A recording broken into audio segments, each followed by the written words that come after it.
Hello and welcome once again to Wandering Monster. This is my Wandering Monster. We're a show, right? Like we do show stuff. We are Occasionally. America's allegedly we are America's test table. And despite our tag as a comedy show, no, we are engineers. Engineers of what you may ask? Chaos. I am engineer master John Baltusberger. I am engineer Mistress Charles R. Bernard. Ah, man, I wish I could think of something more clever than just engineer, but I guess that is I am quality. I am quality in regulatory processes. Ian Servas. Big Dick Servas is what we call him. Well, Oh, I'll take Oh. it. we'll have to get the engineering department on that for his description. Change that out. Evan, Mindless? sound engineer, camera engineer. Sure, we'll call it that. The guy who's playing with buttons in the background. I was That's going to an say big engineer. sack engineer, like just keep the phallic imagery. Yeah, sure. Friends, do you know what I love? I mean, I love lots of things. I love so many things, but you know what I really love? I love wicked cool swords. Yes. Because because I am a 13-year-old boy. Swords I are am similarly radical. guilty. Yeah. Swords are so cool. Mr. Patchkey, you are also like you're a certified Yes. sword enthusiast. I don't know if it. Well, I mean, I have competed in one competition, so yeah, I guess that would I like- certify me. Mr. Patchkey has a diploma from I was trying to think of bullshit universities, but I can only think of like the Trump dumb University. like PragerU Yeah, I was gonna say and Trump University. Yeah. Trump University. But no, it's I don't know. Anyway, a bachelorette from Trump U in swords, which is pretty rad. So do you? As I was growing up, my uncle, who lived in Saudi Arabia for quite a while, had a silver scimitar that was gifted to him, hanging like framed above the couch. And I always thought it looked so cool. And I was like, man, scimitars have to be the coolest sword. But I, my friends, was full of shit. Now, hear me out. Scimitars are rad, but are they the raddest? Bean says no. The raddest sword is a khopesh. If you don't know what a khopesh is, a khopesh, you can look on the cover of Morkabian's 1-1 to see one illustrated by Simone Tometa. But a khopesh is a modified axe that goes like this and then has like a big curve. And it was specifically designed to lop off limbs and heads. And if that's not fucking metal, then like I don't know what is. Like frankly, I don't know. It's literally for reaping a harvest of human carnage. It's so like a little metal. scythe or whatever. Yeah, it's great. I love it. So And the Bronze Age was really a cool time for sword shapes, just in general. yeah. So I told Ian, I said, look, here's the thing. I need to run around with a khopesh. Like that is what I want. Make it happen. And Ian, being Ian, said, yeah, okay, well, you can like we're playing imaginary tiddlywinks. You can literally just say you have a khopesh in any game. It's fine. And I was like, no, it has to fit the game. If you brought a khopesh to a game of Tiddlywinks, I think I'd just back the heck out. Like I'd be like, you just take my squink or whatever the pieces are. Take my squiddle. Khopesh into the table. It's like, all right, man, you are way more serious about competitive Tiddlywinks than I am. Yeah. You've got to use the edge of the khopesh to flick your chips. I mean, the game continues as long as there's tiddlywinks on the board. So the khopesh just doubles the tiddlywinks. Someone that used. I was gonna say, someone out there, please make a game on Tabletop Simulator where it's tiddlywinks and khopeshes, because that would just be. I want to point out that the game continues as long as tiddlywinks are on the board, no matter how many fingers are also on the board. Well played. In fact, you gain more points with fingers. That's like a defensive move against your opponent. Is like, you think you can flip those tiddlywinks, huh? Whack! Try it with no fingers, you fuck. So, or maybe you hop off your own fingers to block his moves. I don't look. Maybe, I'm gonna I be don't know. honest. I don't fucking know how Tiddlywinks works. But we're playing it tonight, sort of. We're playing Bronze Age Imaginary Tiddlywinks, and I couldn't be Yes. more excited. Ian, could you maybe help me, help us, save me from myself? What the fuck is going on, guy? All right. So what we're going to be playing tonight is the Golden Age of Khares, which is currently being kick funded, and you should hop in there because this is a fantastic book. It clocks in at I believe it or not, I think it's the largest of the books that we've played so far at 282 pages. Pump full of tables, lots of random generators. If you've never played an old school style game, this one is helpful because it gives you a pretty streamlined rule set, but tons of material to help you run games on the fly, and it even coaches you on the how to play old school style games, because a lot of them assume that players are familiar with the genre, but this one even goes into the framework of the phases of the game. How do you set this up? How do you handle sandbox play? And as I like as a GM, it gives you random generators. So if you would like to play a game on the fly, you can make a dungeon on the fly with just rolling a fistful of dice. The setting is Bronze Age. It's pretty well researched as far as the lore and history pulls from real world inspirations and has a lot of deep flavor to it. It's so overall, it's a really impressive game, and also has a lot of new characters to it. So, big thanks to Sam Renaud for letting us play test this game, and hopefully get some more people to check out the Kickstarter. So, Yeah, the thanks one thing I really like to about the tagline, sorry to cut you off there, is that it's a psychedelic sword and sandals game, yeah, which yeah. I'm all about that. Yeah, very cool. I was just gonna say, shouts to Moose Lodge Games for allowing us Mhm. to surf through this thing. And if you are curious and would like to kick fund this thing, there is a tiny URL link in our social media posts about this. So go And it there, will click on be that. if I'll you're post watching it this here on in a little bit. YouTube, by the way, that link is also, and I don't think I say this often enough. The link to whatever we're playing is in the description down below of the Nice. YouTube video. Uh, and once we do get the audio up and running, it will also be in the audio description. So if you're ever curious, like what the hell's going on, we make it hard to not find it. Yeah, and if you enjoy the dumb dickery that we get up to and think like I could do better than that, you could and you will, and you should go back the game and then show us how to do it properly. I don't know. I don't know if anyone is better at dumb dickery than we are. True.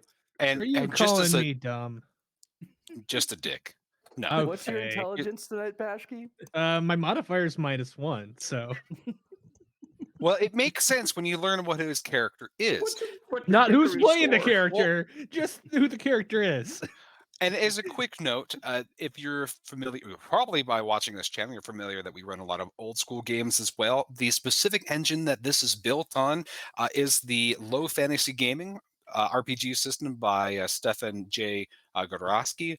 And that is available for free on DriveThru RPG. So that is another reason why you should check this out. I will say, real quick, just kind of a heads up. A lot of what this game, at least from my understanding, is kind of Middle Eastern influence, Persian, Iranian, that sort of thing. Mhm. We will not be doing any accents that could be deemed, offensive. We're not going to. Mhm. We're going to try not to other these cultures, and we'll show them the utmost respect. And if in playing it you say like, hey, John did something a little fucked up that was kind of weird and I didn't like it, like DM me on Twitter, let me know so I can improve my understanding. And yeah, that's all I wanted to say. Absolutely. It is to a point that even though it is inspired by real world cultures and traditions, it is fictitious, but there's always that sensitivity issue, and so I appreciate you bringing that up. And always, as since not everyone gets to see how the sausage is made, we discuss our safety tools offline, so we are in understanding with how we play this game. So I appreciate you bringing that to the forward, John.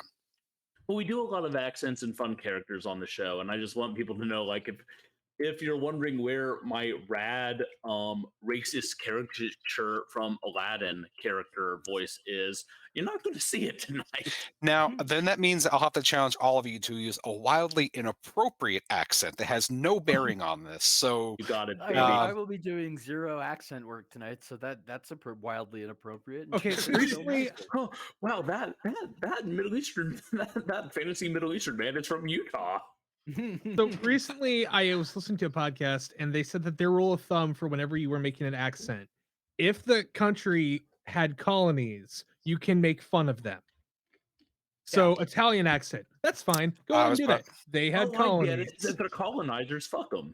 Yeah, What a- English accent. Oh, top of the That's morning such to good you. news We're pieces because of the shit. Dutch accent is just fucking hilarious. a and question I before find- we start. What about Australia? Because they were a colony, but they've never But Australians are colonized. technically still colonizers. Well, I guess Right. you're right because Not by that's choice though. yeah, not by choice, but they were yes, still. that's yeah. I guess but anyway. you could do like that's an interesting Aboriginal call. issue, and yeah. And But since self-governance, Australia certainly had an undesired, like a bad policy. So I say Australian accents are okay. Yes. so transitioning into playing this game, why don't we shift gears and who would like to discuss their character, and then we'll get into a little bit Were we more supposed about to make this. characters tonight? Uh-oh. I, as is now tradition, will start the shenanigans. I will be playing a character that I am just going to call Ferouz. You can also call him Pharmacy Ferouz if you want. Technically, I think that I am a physician, but I'm just gonna straight up call myself a pusher. Let's just put it that way. I wear woolen clothing and I have a traveling pharmacy strapped to my back. And if you've heard the famous Bronze Age song "Dr. Feelgood" by the traveling minstrel troupe Motley Crue, then you basically know what I'm all about. And Okay. what was the name that you said that you're going to be going by this evening? Ferouz, yeah. Farouk. All right.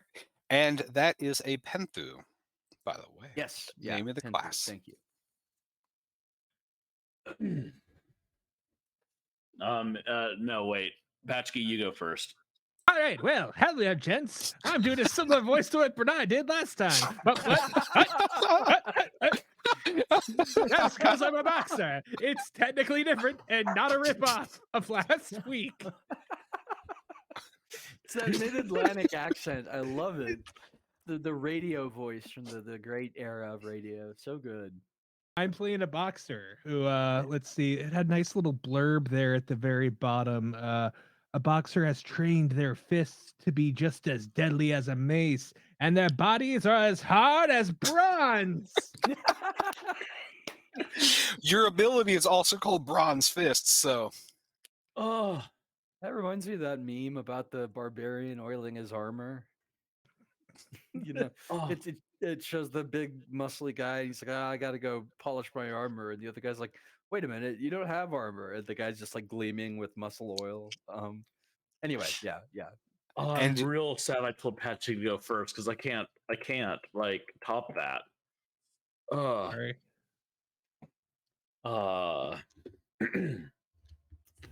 Well, all right. I'm Bernard Kobler. I am a monk. I am a priest. I have trained both my body and my soul and my heart, but also my intellect to razor sharp precision. I'm an exorcist. I hunt them things that be damned. That includes spooks, ghosties, specters, disembodied goblins, jinn. There's other words. I moved my character sheet around, so now I can't find the word. There we are. Basically, my friends, if they seem spooky, I'm the person for the job. at So- first I thought this was a Western Hulk Hogan, and then I'm like, oh wait, this is Beetlejuice territory. or a combination of all three? It's kind of a It wandered. It made its started- way. It found a slot. So I'll be your tell Huckleberry you, brother. it started with me trying to do the Rappin' Duke, which, if you're not familiar, is a fake John Wayne rap album. That's awesome. And then I was like, okay, I'll just do Old Western. And then I realized, well, I'm definitely Hulk Hogan now. So I'm just like, look, whatever happens, happens, baby. It's showbiz. Hulk juice or I don't know. I'm just I like imagining how you the said, cowboy, yeah. the I like how cowboy you from The said- Big Lebowski. Sorry. Yeah, Ooh, Sam Elliott. Cowboy Lebowski. They just call him the cowboy, I think, in the credits. Got any more of that good sarsaparilla? Yeah, John, I like how you said disembodied goblins, because I don't usually think of goblins as like becoming ghosts when they die, but I guess that's they super become ghosts, and it's awful. I guess ghosts and goblins is like you could like combine that game into just one title. I'm going to design a third game called Goblin Ghost, or I guess Goblin Disembodied Ghost. Spooky Goblins. You have Okay, to the keep problem is a lot of supernatural evil words are also slurs, and so I Yeah. started counting them off and being like, oh wait, I can't say that. It's contextual. But they have like, yeah. colonies. I don't know if ghost goblins have colonies. But if they did, then you're fine to call them that. Then you can do a goblin accent, you know. Right. All right. So, for people who enjoy thick and very complex lore, this setting Veiny lore. provides a lot of that. There's a lot of intrigue that could be found there where you can have lots of faction play. But ultimately, one of the core features is dungeon exploring, and that is what we're going to be focusing on this evening. One of the features that really drew me to this game is the concept of the complex, which is sprawling ruins that appear out of the desert, out of the ground, out of the jungle, wherever you have the set. And there is a procedural generator to make this happen. So that's going to be the feature I really want to show tonight. And so we will, instead of diving into all of the great intrigue, we're going to focus on the weird perils that lurk in these ancient ruins. I just want to say, obviously on the show we tend to showcase the action more because it's hard to do, and we ran into this when we were doing Nevermore. It's hard to do a social or research game in 2 hours, because those things normally take several nights. But we are doing our best to showcase like the gameplay mechanics, and also from Ian's point of view, the DM tools. Although I think sometimes you kind of don't get a fair shake on getting shown the DM tools because Ian's one of the best DMs, so he always makes it look good. He does. It's like, okay, was this game good or is Ian just goddamn fire? I would like to say a little bit of both. No one will know the amount of hours I spend a week prepping on stuff, but He that messaged is me neither 4 here nor minutes there. before we went live with, "Hey, do you know where I can find the book?" Just mainline it. So let us set the scene in where our company of actually, as a quick improv, someone tell me, why did the three of you adventure together? You all are a very odd band of adventurers. Is this the first time you've adventured together, and if not, or if so, why are you venturing today? Yes, the student in the back. So, okay, hear me out, and you guys can veto me if I like. My boxing friend, whose name I can't remember. That's because you should already know it. Everyone knows my name. Yeah. Okay. So him. I'm pointing at Charles in my view, but Charles, you're his personal physician. Ooh, I like it. Because he gets banged up so often, and he's a prize winning fighter. He just hires you to keep him patched up. And by the way, if you know anything about like the history of like Hollywood or rock music or whatever, personal physician is very much code for like get me all the drugs I want. Yep. Yeah. On top of that, as a like monk, he actually trained at my my monastery for a while. It was a PR move. So like we trained together when he was learning how to fight. And because of that, I know that he is actually able to punch ghosts. And so we traveled together, like solving crime. Like we travel and solve ghost crimes on the way between his fights. This is Which the best Scooby-Doo reboot I think I've ever heard a pitch for. No shit. and so Scooby-Doo. And so that is very apropos because it is that exact reason why the village of Nesidue, which is situated around a large oasis away from the main large Cartesian city, has asked for help because a recent sandstorm has hidden a set of ruins. And from the mouth of it, there are seen the apparitions of ghostly figures that torment people in their dreams. They have body goblins. Perhaps it could be. No one gets quite a good look at it because they are stricken with sleep paralysis and sleep terror. But there is these fleeting images of malign appearing warriors. Their armor, the only thing that people can recall when they awaken is that they see the symbol of the moon on their armor, which is one of the antagonistic forces in this world, are those that venerate the moon cult. That definitely sounds like Rabisu or Jin magic to me. So I think we would take this gig. Sure. Especially because it's like, look, it's like what, 2 weeks till your next fight? We have plenty of time, and this will hone our skills, fight evil, and get money. All good things. We all And like those things. If there's millennia old lamp oil in that forbidden tomb, you bet I'm going to drink some of that. It's really the only way to scientifically, as a what is my class again? Physician. Penthe. As a Penthe, we learn by experimentation. I love it. I might be a real world Penthe. I think I might too. And I'll say as a quick aside, and I'll stop being meta. The classes are a lot of fun, and there are there's like 9 extra classes on top of the variants for low fantasy gaming, and this one has tons of options. The Penthe has 2 different toolkits of basically legal and illegal herbal drug combinations, and there is a lot you can do with it.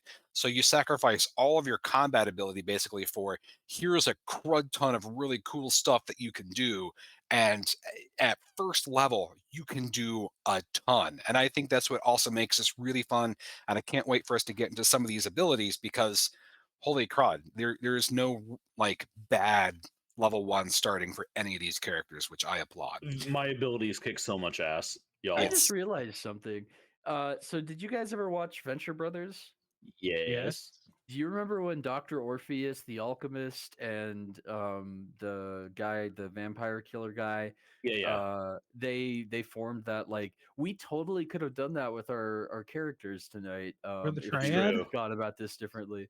Because my guy's a straight up alchemist, I just realized. So that's cool.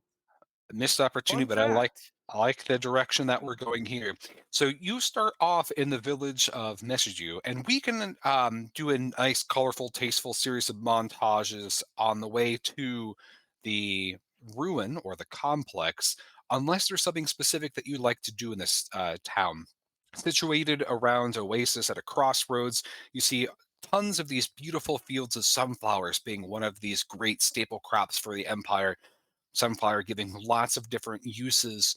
It adds just a pop of color across this deserty area. Anything particular you might need or any other actions, or should we flash forward to being on the outskirts of this ruin? What's the point of playing a popular boxer and not getting to greet my fans? Question. Because boxers do play an important role in this civilization, are you actually popular? I assumed this whole time you had me playing a popular character, Ian. No, I am I the bad guy? No. I are in meta. Are you actually renowned, or are you a up and coming who's very full of himself. Up to you, just a character. No, sheet. really, it's up to you. It can be played either way. I think it's pretty obvious. The only solution, given my voice, is that I am very renowned. Okay. Very So, renowned. Renowned in his own mind. I love it. Yeah. Okay. I mean, if you do look at Baz's skull, you'll see lots of different knuckle-shaped indentations across the brow. So I could completely understand this. Phrenology is a drugs can only sound fix so science. much, you know? Yeah. So as you pass through this village on the way to the ruins, your adoring fans cheer you on. Notably, these two young goats that bleat in your direction and might even stop to look at you and make eye contact as you head out into the desert. You see that? They sent the salad buffet to us. The tomatoes barely scratched my skin. So as you travel through the desert, who is taking point? I'm sure the hell not. Well, I think that John, are you muted? See John's mouth. Only if I can ride a horse with no name. So Baz, I think you're in front. So roll me a perception check as you are going onward. So again, you're going to be rolling d20, and you're going to be trying to hit your perception or lower. And which one of us is that? But that's the boxer, Baz. Oh yes, I He have a literally name. never gave us his name. I was going to Yes. see how long I could That's go why, without. he gave it once after goading. Since you have detection as one of your skills, you will get a +1 bonus to that, which means that your perception is treated as an 11. So you're trying to get 11 or lower. That's still not good. What did you get? You've got to tell me the 16. numbers on this, because in this game, there is a range for great successes and terrible failures. So what number you actually end up with makes a difference. 16. 16. All right. So for that, I hear an alarm going off. Someone do the me, thing that you're sorry. supposed to do. So you don't see anything very noteworthy, except for as you are coming this general direction from where these people, all like the rumor gathering you've gathered, I've told you to head. You see a pillar sticking out of the sand at a slight angle. And it looks cracked and weathered. Beyond it, you can see what looks to be like a heap of rubble. You must be heading in the correct direction. Is it a figure vast with an inscription that reads, "My name is Ozymandias, King of Kings. Look upon my works, ye mighty in despair." Yep. Kubla Khan. Okay, I don't know. Boz, you're on point. Oh, there's destruction. We must be going the right way, gents. So, unless you're taking any precautions, I'm assuming you're going to be steadily advancing towards these ruins. As you head towards these ruins, you see that this pillar has like deep fissure lines that run through it and that are cracked, as if a solid blow could maybe even shatter this ancient and weathered pillar. Immediately to the left of it, there looks to be a pit that has formed and revealed by that sandstorm. On the other side of this heap of rubble, you see, or when you look at this heap of rubble, it is about 10 feet tall at the going up as a slope that eventually reaches about 15 feet, kind of like almost like an arc of exposed bricks. Anyone want to go down the hole? Hang on just 1 second. I am looking into what I got on hand. Because, champ, I really want you to punch that pillar right in its middle crack just Yeah. to see if you can bust it up. And it looks like. Do I have anything with the increases strength? It doesn't look like it. Not directly. No. As while excuse me, while the Penthe is looking through his gear, it should be noted that some of the herbs that he has as his ingredients need to be consumed in different ways, either snorted, smoked, drank, or otherwise. Up the butt for some other ones. Possibly. Only way to do I'll it. take twice as many of those. Gotta make sure they work. If they're going up there, we have to know it's worth our time. Verify the potency. That's right. I don't have anything, but I think you should take a swing at that big ass pillar just for funsies. Yes, that pillar that's been there for 1,000 years, only for the great me to come and knock it down. Glorious. What It's do I the beginning roll? of the beginning of the legend, or the Oh. continuance of the legend. So make me a strength check.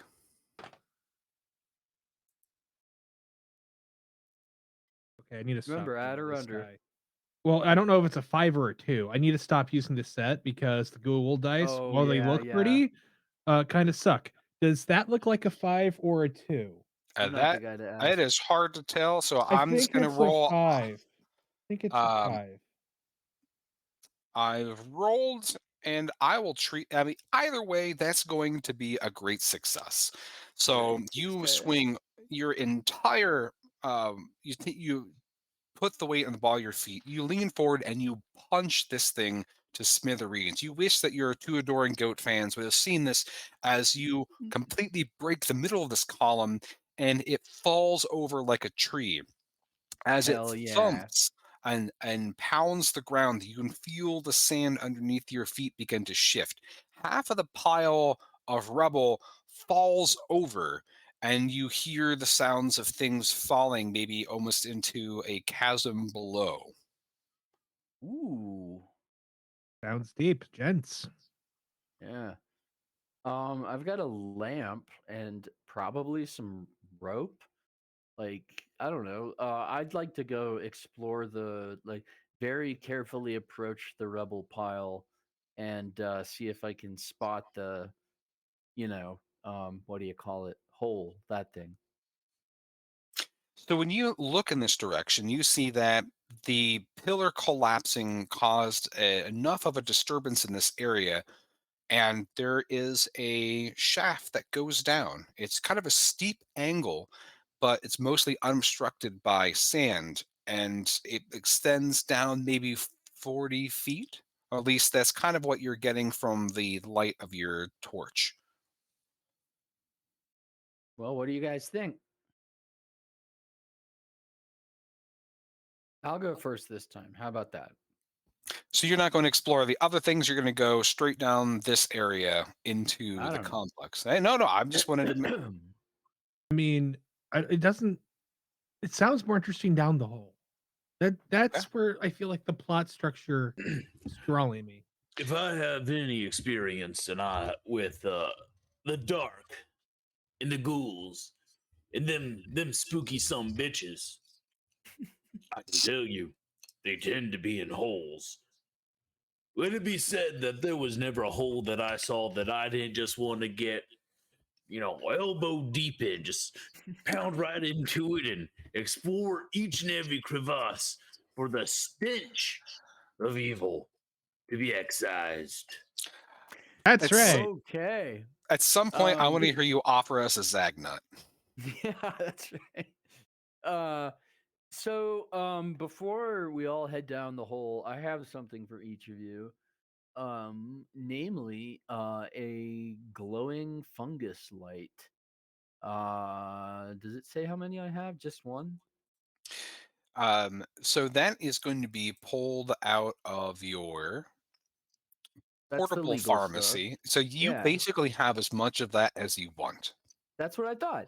So I'm going to hand each of my companions a glowing fungus flask that will light their way in the darkness below.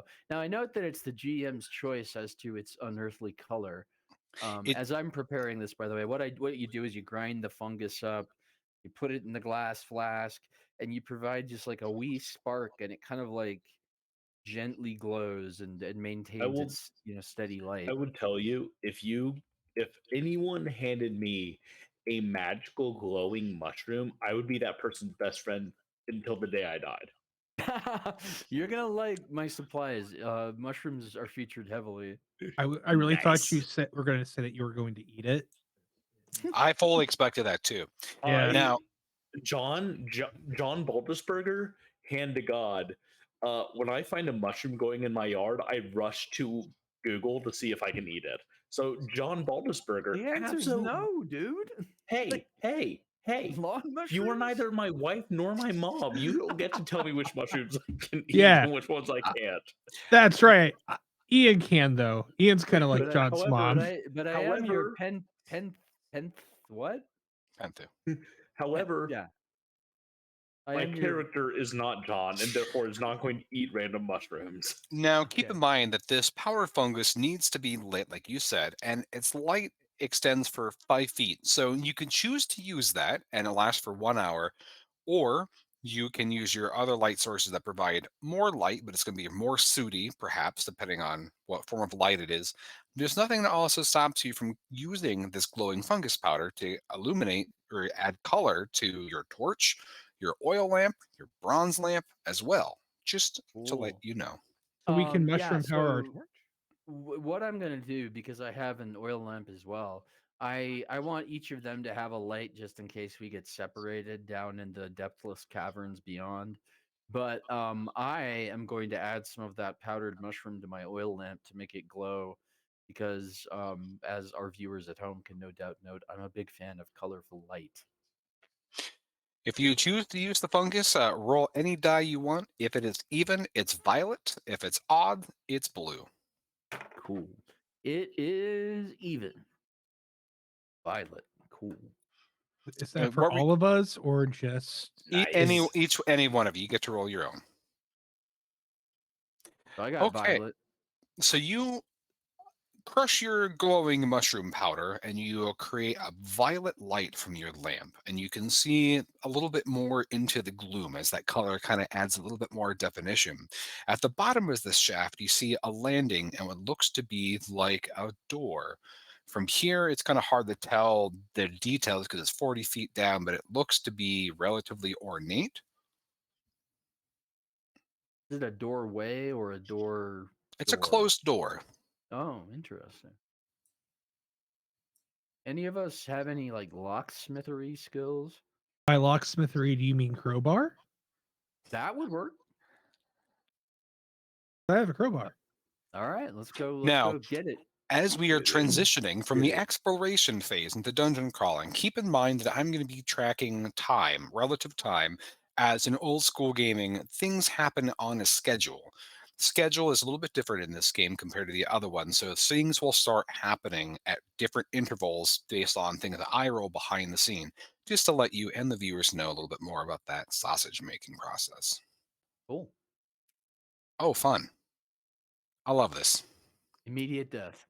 I'm not going to say what it is, but I start love to this I buck hope the it's road. puppies. I hope it's a box full of puppies. Oh. My yeah, bronze you skin might. starts to turn green and rusts. This is gonna be great. Anyways, go ahead. So, Like what was your verdigris on your skin? Right. okay? Uh, All right. So, sorry. Good. So we've got a timer now. That's a sense of urgency I appreciate. Mhm. Crowbar the door open, gang. Oh, okay. So Do you, it. Zoinks, we gotta get in there. Oh, wait a minute. I have something that might help with this, actually.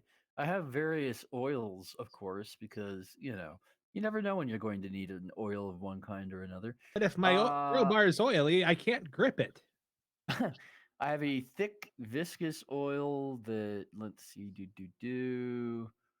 smells slightly of sulfur when it is brushed onto a piece of bronze. Ooh, I wonder if it counts for your skin. It immediately reacts and heats up. Oh, cool. It sterilizes the metal. Interesting. Okay, I don't think if the crowbar fails, I have a backup plan. Let's just move on. all right. Okay. So, this door is ornately inscribed with these petroglyphs, or not petroglyphs, with like hieroglyphics on it that seem to have a scene of warriors in ornate armor, like a line of them. There is a recessed groove in the door for a handle, and the hinges must be recessed into the wall. So there's no handle in the recess, or it's just No, like I mean it's like it's enough to get a grip. okay. I'm gonna guess that whoever does any one of us. You've got bronze skin, right? Boz. Yeah. Yeah. Okay. I bet that counts as armor. I am wearing wool, which does not.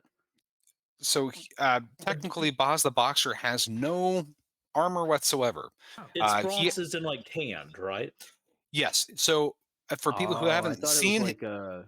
well, kind of. So he has an ability, just like how you have your abilities, that he can do Bronze Fist, which when he declares it for rounds equal to his will, which is going to be 3, his bonus, his fists basically turn into hard, they become extra hard, and that's when he can punch ghosts and do damage with advantage. And that's when he can punch ghosts. What a great fucking hey, Ian, I just want you to say that again. Like And that's when he say it can and punch ghosts. yeah. Yeah, Finally made baby. it. Yeah. Ghost Yeah. punch. Yeah, You do have to hey, house rule. You have to yell ghost punch when you do it. ghost punch. Yeah. Ghost punch. Ghost punch. All right. Right. All right, Captain So- Fisticuffs. Why don't you stick your bronze fist in that there handle hole and oh, you're gonna crowbar it. Yeah. Why would I stick Yeah. my fist in there? I need these. What if it's unlocked though? Find out. Gesture towards the thing. All right. So wait, are you opening it or are you examining it? Yeah, I guess we can give it an examination. We should. That's, All right. So make Yeah. me a perception roll. Well, and easy to read dice. Maybe, 17. maybe before we crowbar it, we should knock politely and say, "Hello." Yes, I saw a I'm play about just that. We kidding. could say housekeeping and see if they'll let us in. Now, keep in mind that in old school games, some things are a little bit more literal. So please let me know if you are actually going to knock on the door before No, you God, open it. no. Terrible idea. No. I don't know, but Yeah, these things no. matter. All right, I rolled we a are the mystical fisters, and we are the mystical fisters, and we have come to fist evil out of this hellhole.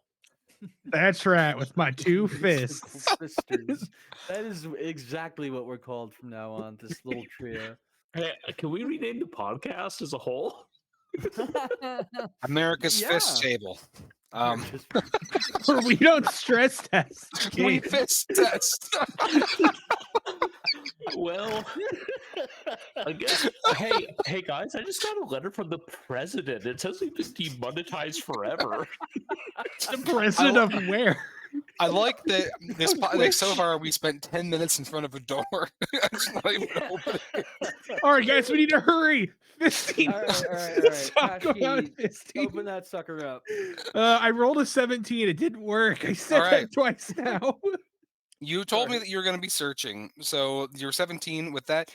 You don't see anything with that seems to be obviously suspicious to you. So you feel quite confident there's nothing malign about this door. All right, then I guess we go straight into crowbar action. Do You're it. not going to even try opening it. You're just going to okay. All right. All right, fine. No, fine. I'm just trying to know. I'm trying to get what you're doing. I just want to know the order of operations. I'm not leading you. I'm just wanting to know. feel Right. like you're So if you're leading going to me. crowbar instead of trying to feel open like it, then this- it's no. I'm just wanting to be precise. If you're doing that, Yeah, What'd you roll? 11. for crowbarring, That'd be We're a strength trying the check, right? door. you can just try the door. So you open the door, and it swings inward. As you open the door, 10 minutes. there is this green fog that rolls out towards you. As it Oh shit. brushes against your shins, you feel them tingle.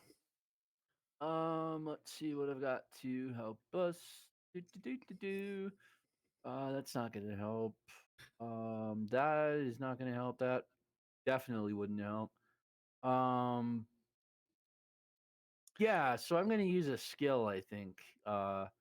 I would like to use my apothecary skill, All right. and I would like to use that to concoct a protective like spray, the same way that I have a corrosive spray and a some other type of spray. And I would like to While spray our legs with protective goop.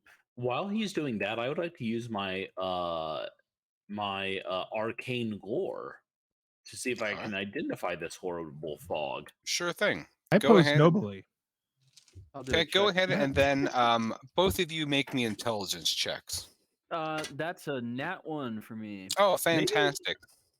Maybe what if, hear me out, what if it wasn't intelligence, but like perception or willpower? If you're well, That's a 15 for me. okay. So,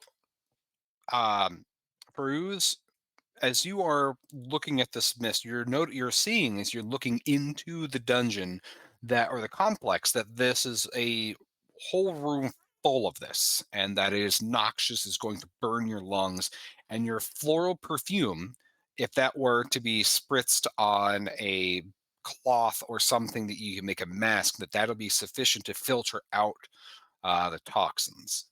All right, perfect. I will do so with I don't know, I'll just produce like a couple of I've got like one clown handkerchief per person.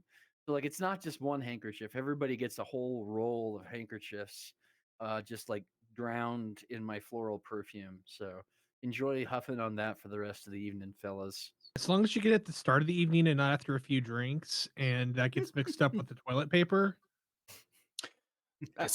It smells of jasmine and of hibiscus and some type of sweet thing, maybe like sweet grass or something. Morphine. So, that helps to filter out the toxic gas. And Boz, as you are looking in this room, you see that there are 6 statues that are standing still in this space. They are towards the west wall of this. So if you're looking straight in, we're going to say that you're going to be looking west. Okay.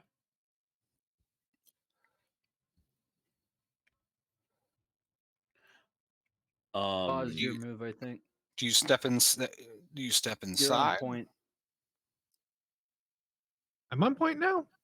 Yeah. You open the door. I'm just letting it. You're Okay. the person that sees in the I most. was just I- handing I- out floral handkerchiefs. Okay.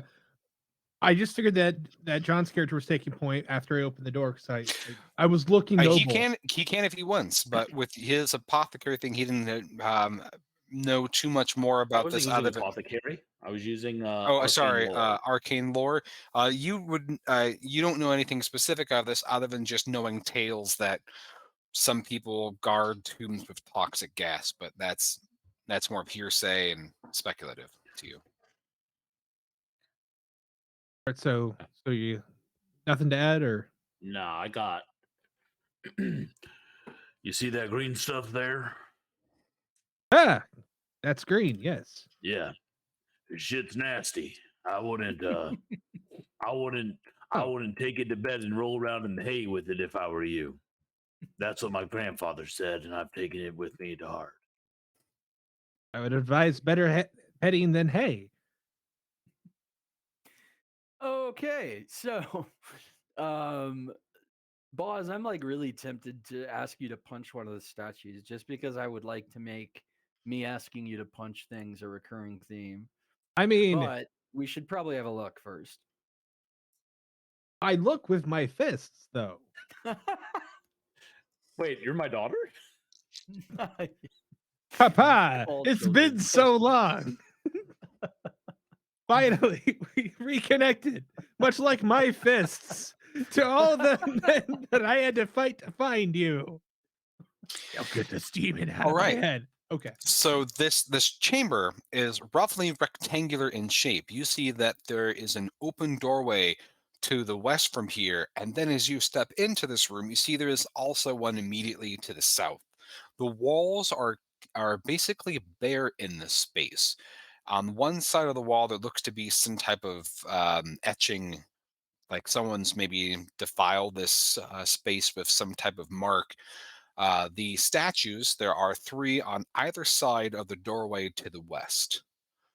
They're covered in a thick layer of green dust, probably from the gas settling on them. Oh, Oh. let's see. I don't have arcane lore, but maybe I have some other useful talent. I have general lore. Do I recognize any of them? Are you going up? Like, are you looking at it from a distance? Are you brushing off the dust as you're making your evaluation? Yeah, I'd brush off Oh, the I do have dust. arcane lore. Okay. So as you wipe off the dust off of this, the statue doesn't feel like stone. It's not cold like stone, but more just ambient temperature, and it feels leathery. And bits of it come off in your hand.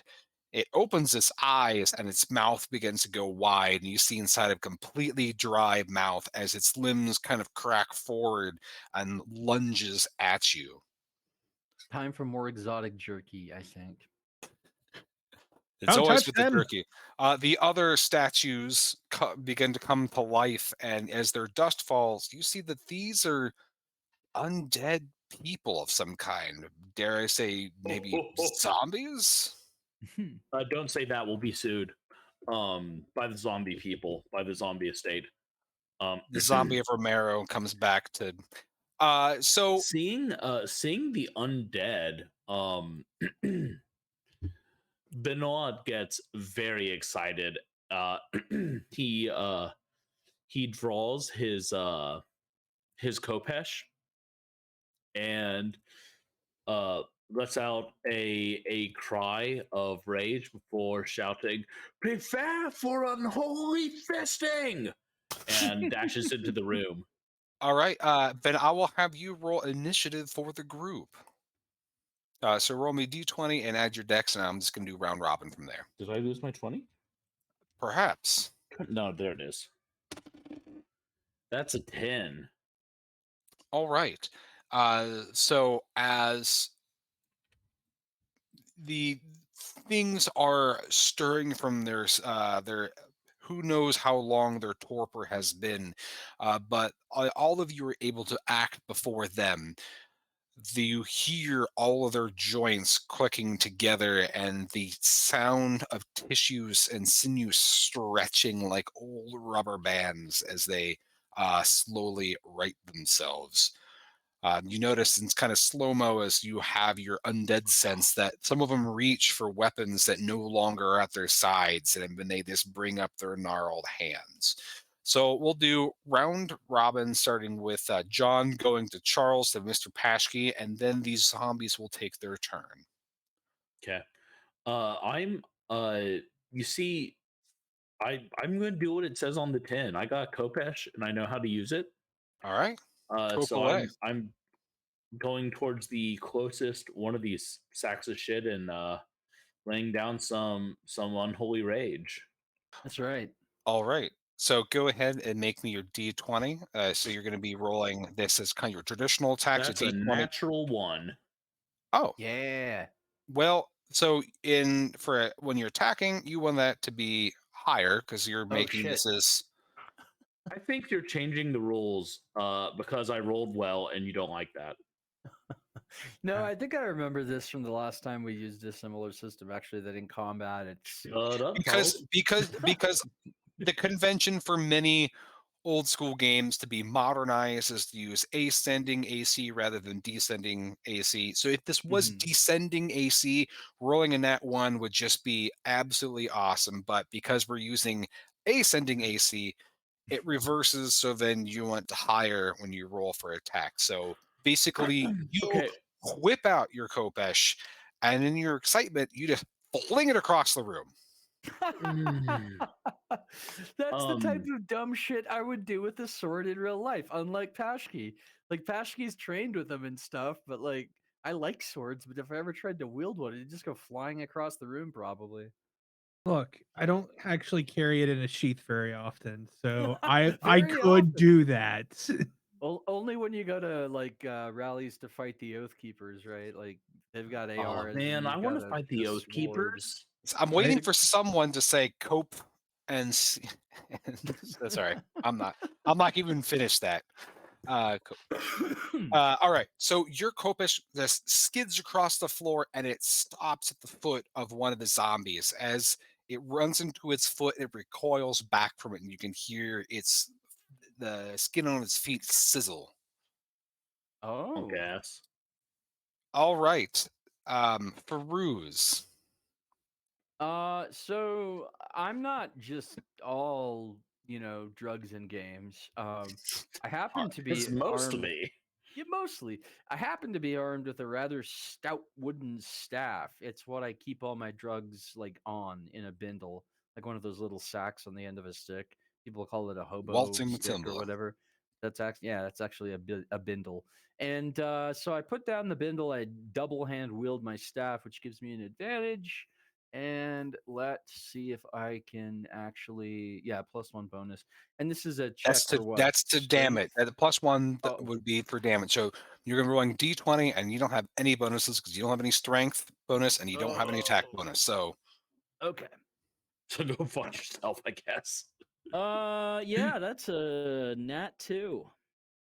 so you your bindle is so heavy from all of your drugs that you just uh fling your staff just also across the room, and you see like lots of this colorful mushroom dust just scatter across the floor Aw. in this like blue to violet rainbow.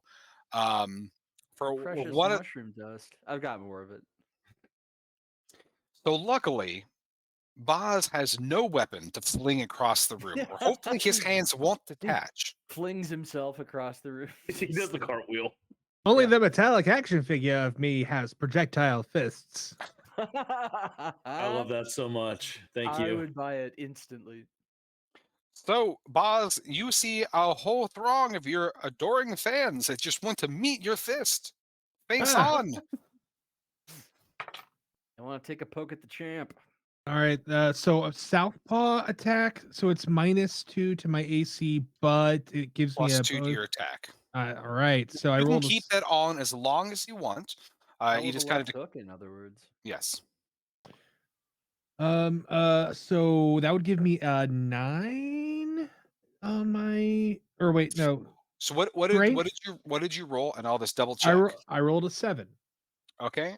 So you've got so that's 8 plus your 2, so that is 10. So you've got 10 to your attack there. Now, your first attack whiffs, but it is so close that it just brushes more dust off of this. You can see that this zombie, its eyes have this shrunken to raisins that kind of bounce in its skull as it's lolling its head. Now, you have a second attack with your fist.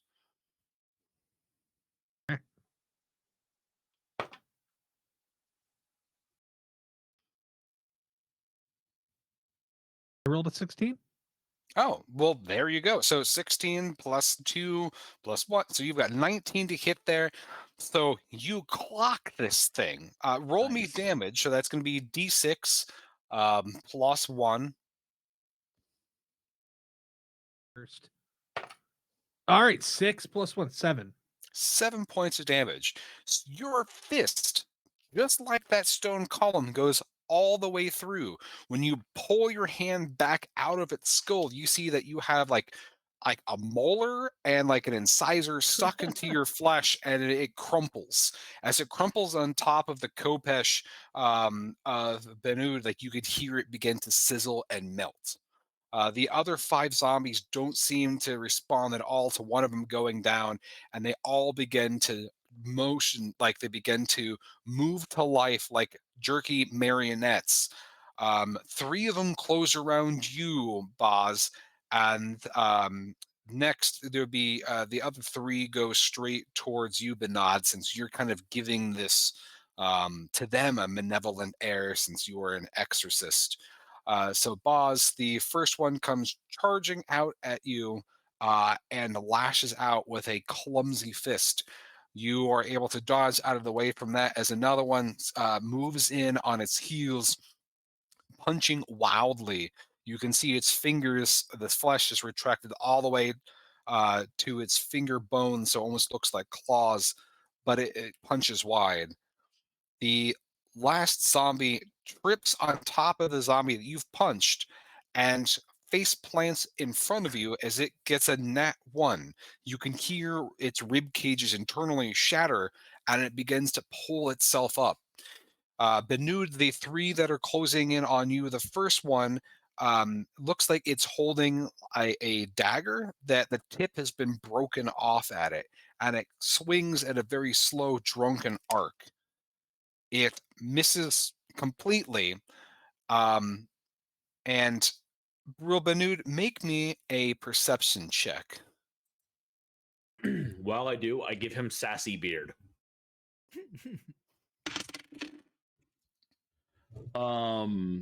Yeah, so I'm gonna need you to throw an extra check in there so I can get the like high-low pattern Okay, right, because I so just if rolled a you're 16.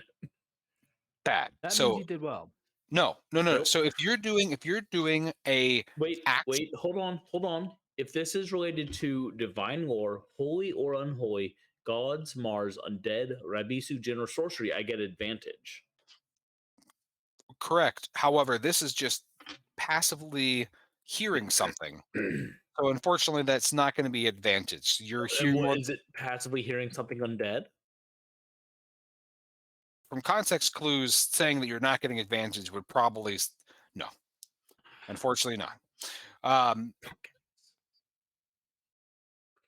There's Fine. your final context. Boz, I will let you also make a check since you're in the frong. If you'd like Boz to make a perception check, you can do that.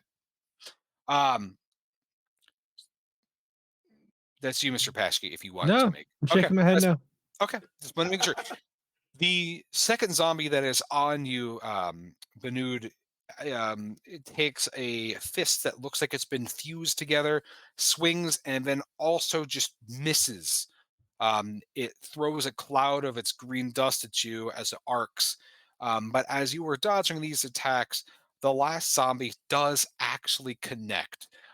It seems to wait for the right moment, and you see almost like a little bit of feral intelligence in its eyes, and it lashes out at you with its fist and hits you for 2 points of damage. You can feel your ribs bruise from the impact of the fist. You can see feral cunning in those little raisin eyes. All right, top of the initiative. Again, you do have a doorway that's open to the west and a doorway that's open to the south as well. 5 zombies left, and one of them is getting up from prone. I assume that if I try to break away from these guys, they'll get an attack at an advantage. If you want to use your whole action to withdraw tactfully, you won't. Okay, well, I'm going to withdraw so that I can get to my khopesh, because it's on the other side of the room. It's, well, yes. So Yeah, and I'm not leaving without it. I will let you spend this whole round very carefully maneuvering to reclaim your khopesh, and that will be your action. Next in initiative is going to be Feruz. Well, I don't want to spend a whole turn retrieving my staff, so it doesn't really matter. I've got a ranged weapon and a short range weapon, and I don't think it makes much difference which one I use. Concealed. Can be thrown. Oh, I see. And not leading you, but just as a reminder, you do have a couple of your items in your illicit stash can also be weaponized if you choose. I looked into that, and the corrosive spray is only on bronze. Like, so I'm assuming these things are made out of meat, and corrosive spray melts bronze, but it does. I mean, I'm assuming if it would also melt Correct. meat. You also have the sterilizing oil. Ah, that's right. Okay. Hang on 1 second. Sterilizing. Yeah, I'm probably gonna. That's your wanna use most powerful attack, but so Yep. you may or may not want to save it. I'm just giving you an option, your choice to do with it what you will. Well, we got 5 mummy things on 3 people. So fuck it. Yeah, I'll use it now. I'm gonna use my sterilizing oil. Do I need to do a check for that? So you can throw it at a target with a ranged attack. So for you, basically, that's just going to be D20. If you want, because you're making this as a range check, you can also choose to test luck instead if you feel that may be more advantageous. But keep in mind, and every time you successfully use a luck check, it's going to decrease, and your future successes with luck are going to go down. What is my luck again? 10. Everyone's 10. So I'd have to roll. The luck check would be 10 or under. Basically, you got a 50-50 that way. Which is very, basically, it's almost similar to what you got now. But, you're either trying to hit this AC of this creature that you don't know, or you have 10 that you do know. So, yeah, that's a good point. It's been low rolls tonight, so let's do a luck check. I'm going to try and aim it square at the goddamn head of the burliest or most the feral intelligent one. That one. all right. I'll kill it. And let's see, that would be a 12, which is not lower than 10. That is correct. Well, fuck. I am That's all seeing right. that is perfectly fine. I am seeing if there is. Make sure you have your bonuses. You really don't have any bonus on that. I'm not much So- of a combat guy. I'm more of a You heal you people after aren't. You combat guy. aren't. But Yeah. that just means that it randomly goes in a different direction. So I get to roll. So instead of hitting the one that's feral, it hits the one next to it. You actually got it real close nearby. He was so the fairly stupid one.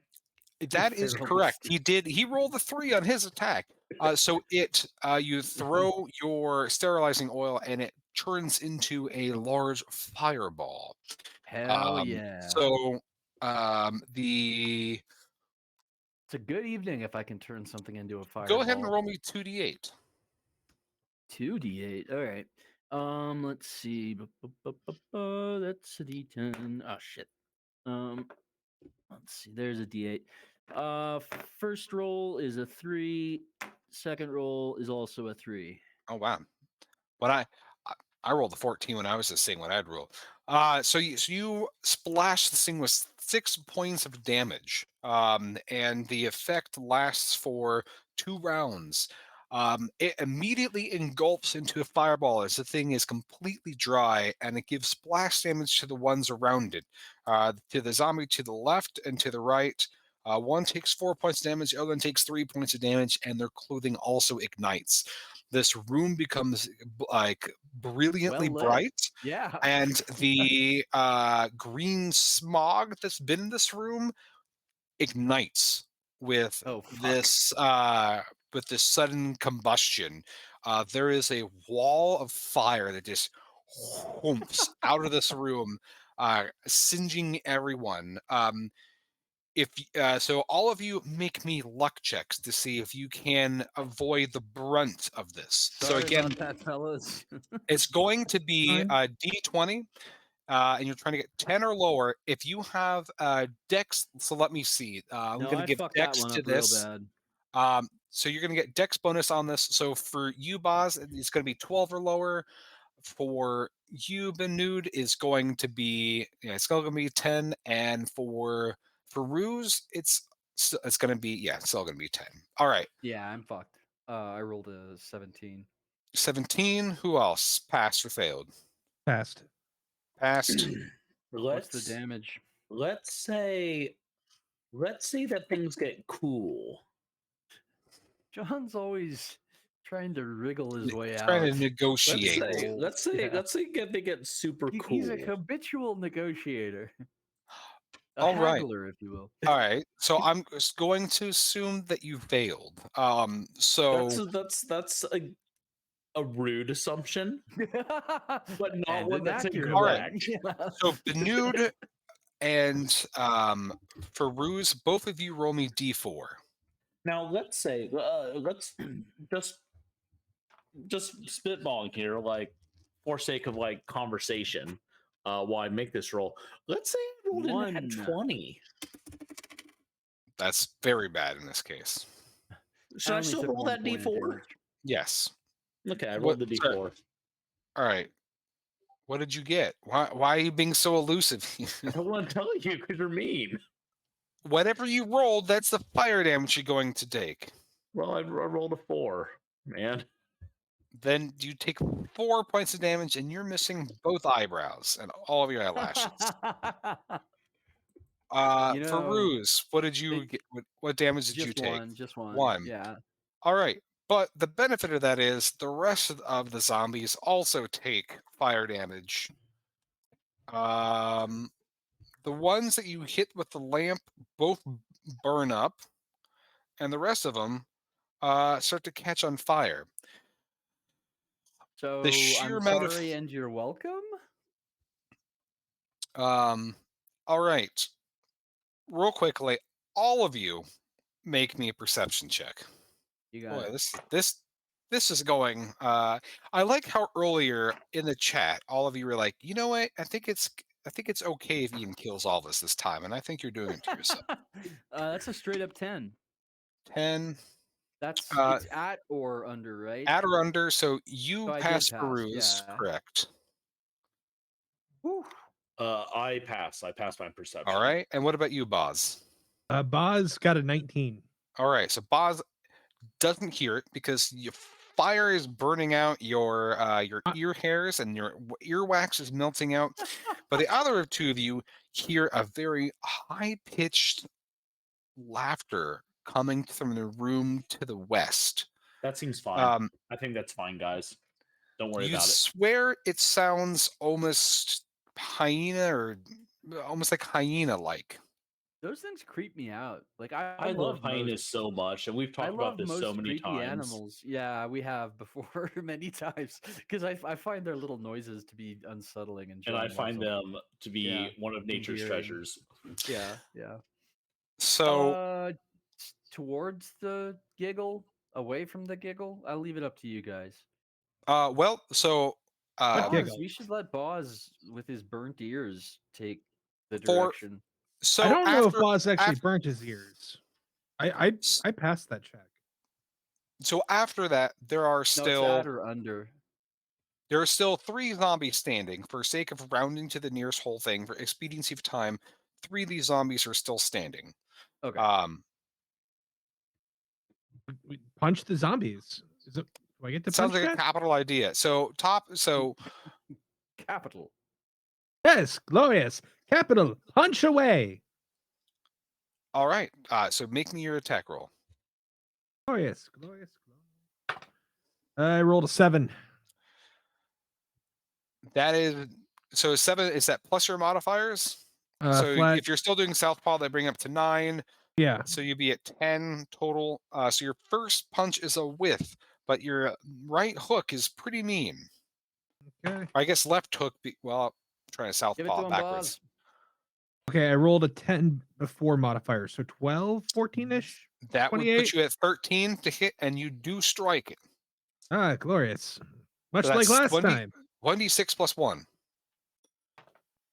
2. Plus 2 plus 3, 4. Already With partially parboiled though. I was going to say, with the right punch, this thing collapses upon itself. You can see that its bones just kind of turn to cinders, and it makes a pathetic whoomph sound as it just crumples at your feet. 2 more zombies left. They close in around you, Boz, again, because you're the most intimidating figure here. The only so the first one... That's right. I am to be feared by mortal men and those that have passed. God, That's fair. I like how I just dropped 2 d20s. All right, there we go. The first one, the second one. So the first one punches out at you, Boz. Since you are using your southpaw stance, your armor class is lowered, so it actually is able to get a nice swing on you and gives you a nasty uppercut for 3 points of damage, cracking one of your teeth. The other swings in. But his foot is still on fire, and it burns away, and it teeters over, and it crumples to the floor. So we'll just leave one zombie there, top of the initiative. Banud, my God, my speech impediment. I kind of stumble over to that last zombie, and with a double-handed swing, like bring my khopesh up in an upward arc. All right, give me a mighty swing. So you're trying to roll higher. Remember when I rolled a nat 20 before? Yes. What did you roll this time? A nat 20. Well, there we go. That's two Left that's in two critical failures twain. and one critical success for those who are keeping Left in track. twain. So there is this very satisfying sound as this this ethereal weapon just bisects this head. There's this Yeah.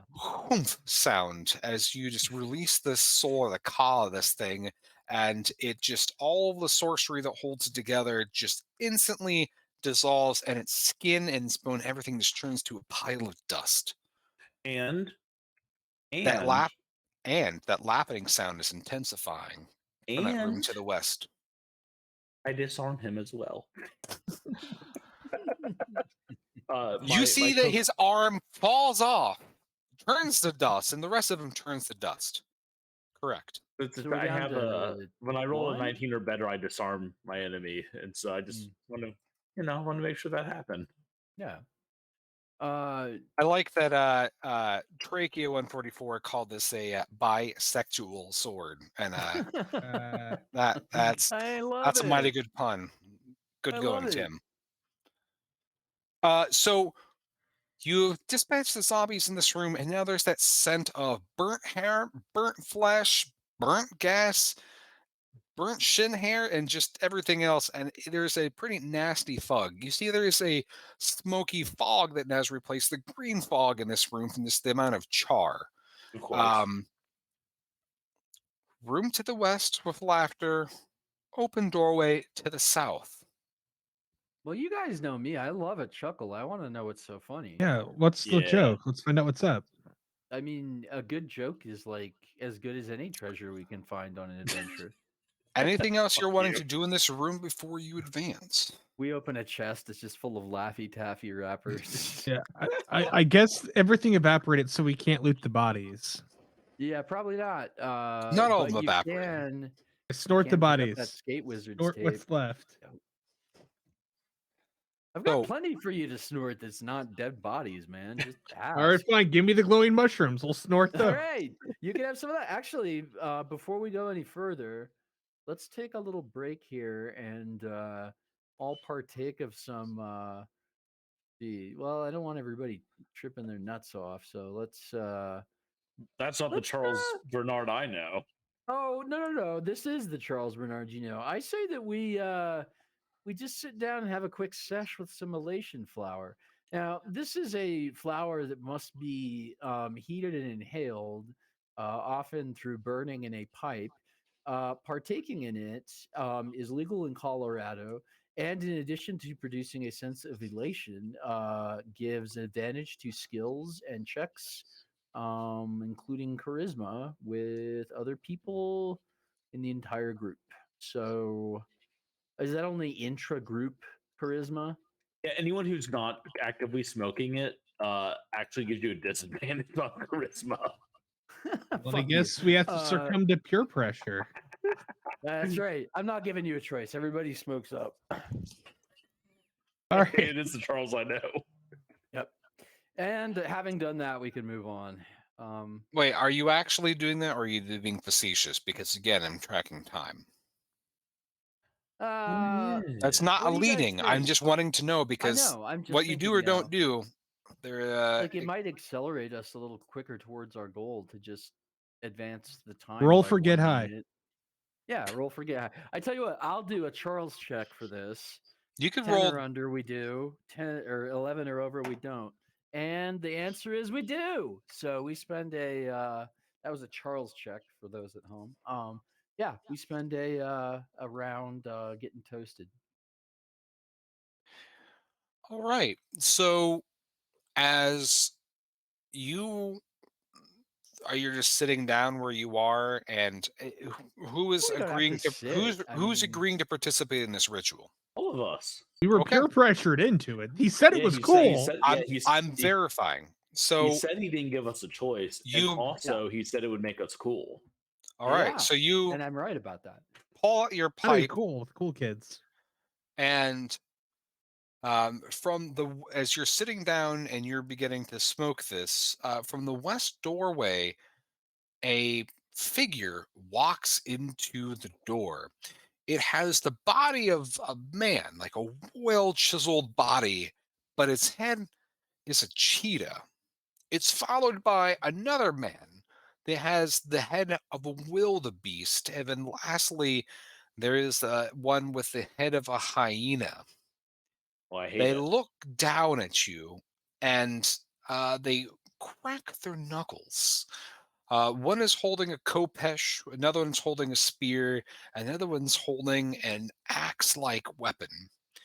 And they stare down with these, well, all except for the hyena are giving you these very judgmental looks as you are partaking in kind of defiling the sanctity of this place. The hyena is looking at the group of you and is just cackling, and almost maniacally at this point. I offer the hyena thing the pipe. Go ahead and roll me a charisma check. While he's doing that, Ian, I would like to make a knowledge divinity, which is one of my skills. Yeah, you Divine could lore. go ahead. Add or under for a skill check, right? Correct. So you can make I passed that. fantastic. All right. Yeah, I rolled a 15, and that's at plus a +2 modifier. So Okay. I rolled a 7. You get to do that with advantage. I rolled twice, and 7 was my good run. Oh, that's right. Okay. So as the hyena oddly accepts the pipe, Bood, that these three are Udugs. They're monsters born from the ritual of the new moon from willing humans or those involuntarily sacrificed, and they themselves take the form of a wild animal human hybrid. They're one of the Rabasu that doesn't necessarily have its own true sentience, but follows the will of something much more evil, malevolent. So they are evil. They're evil, but they are dim-witted and strong.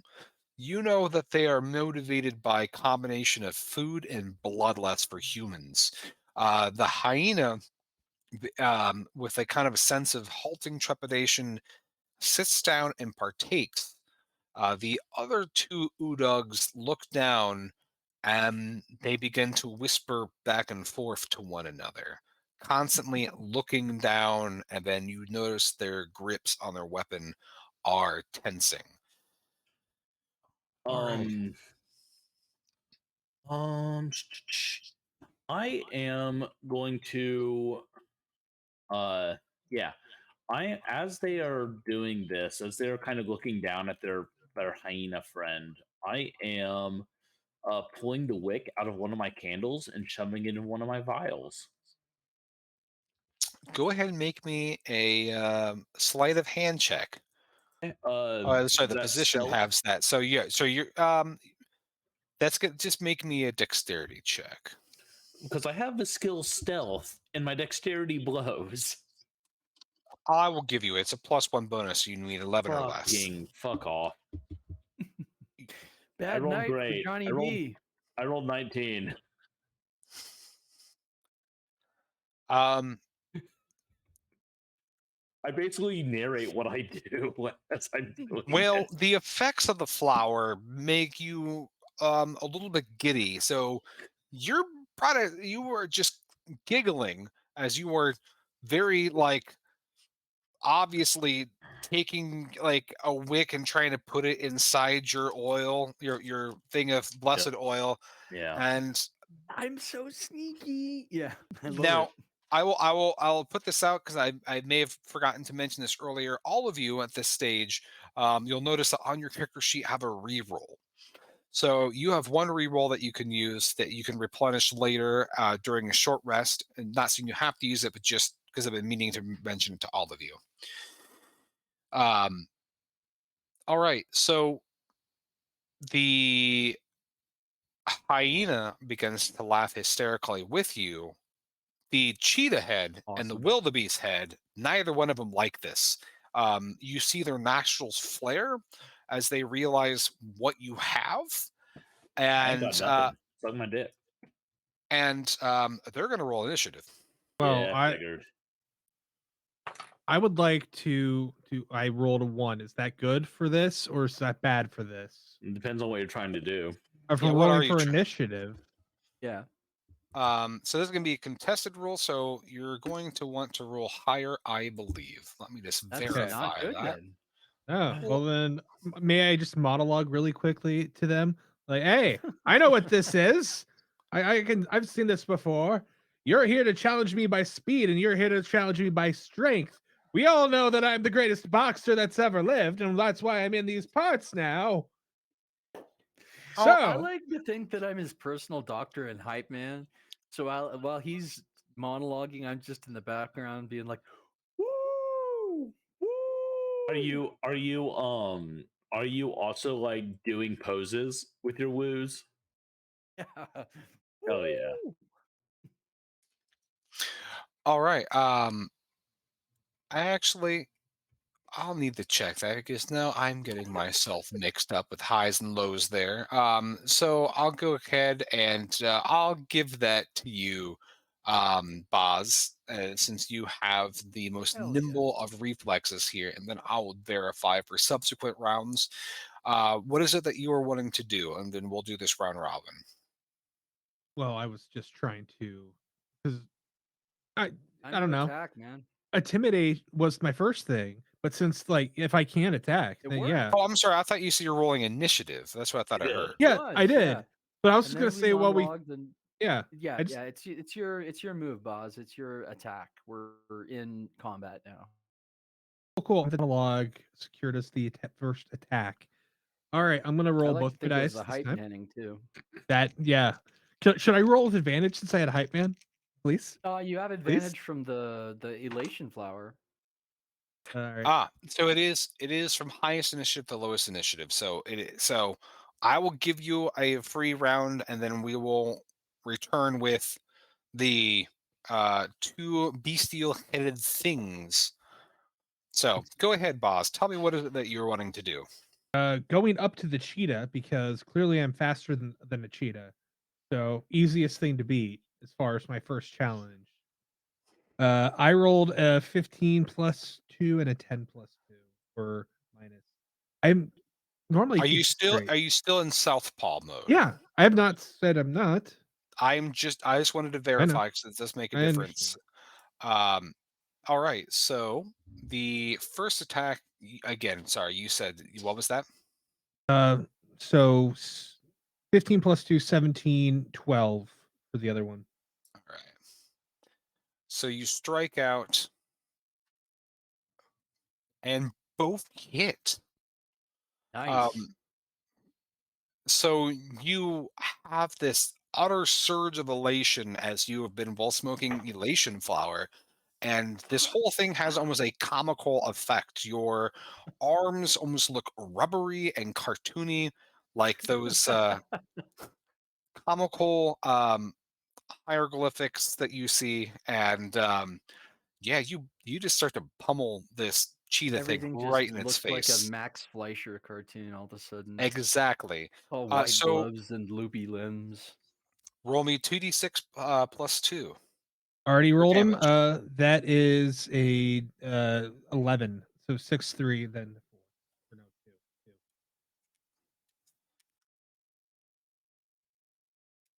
Yeah. You dent in the skull of the cheetah with the first punch, and you soften it like an old piece of fruit. So your second punch just splatters its brains out. Hell yeah. Ah, faster than a cheetah. Ha That is insane. Well All done, right. sir. So the wildebeest-headed one, like it looks aghast at the how this is unfolded. It opens its mouth and it makes this bleeding scream sound as it lunges forward. It pulls like a crude bronze dagger from its hilt and slashes out at you, wailing the whole way. With your southpaw, your armor is lowered, so it actually slices into you. It cuts you for 4 points of damage across the chest. At 10, right? Say again. I was thinking about my hit points. Hit You points have are 7 to 7. begin with. Wow, so that takes me down to 0. Wait, that takes you to 0. Yeah, 7 hit points. You got me for 3, then you got me for 4. That's 7. Hang in there until I get my my I do round. more than just doodle on this notepad. I keep notes. All right, so that puts you near death. So you watch Boz take a bow for a second as he begins to crumple from the damage that he has received. Next, at the top of initiative, I guess the hyena is going to just laugh at the situation, The and hyena now is it's technically a part of our party now, right? Yeah. that is true. But you see that its hand is going to its side, and you very slowly you see that it is pulling out some type of weapon that looks to be polished bone. Yeah, he's Top, gonna fight the other guy. top of the initiative, that's going to be you, Benud. Well, I don't like the wildebeest. I think he's mean, and I'm gonna cut him. I am double wielding my khopesh at him. Hell yeah. All right, so give you plus 1 extra points of damage if you hit. Pardon me? It gives you plus 1 to damage if you hit. Hey, real quick, out of curiosity, what is Are the you what is the What are hey, you? what is the threshold for those great failures? Just out of curiosity, buddy. Just like give me a ballpark. What did you roll? Because again, I need to know what you got for great successes and terrible failures. What did you roll? Let's say Just give me the number. Stop negotiating. 4. Yeah, that's not great. Yeah, I know. That's why I was trying to negotiate, you asshole. So you swing at the wildebeest, and it leans forward. Its horn deflects your attack, and it smacks you upside the head with its other horn, not damaging you, but gives you this nasty bruise across your temple.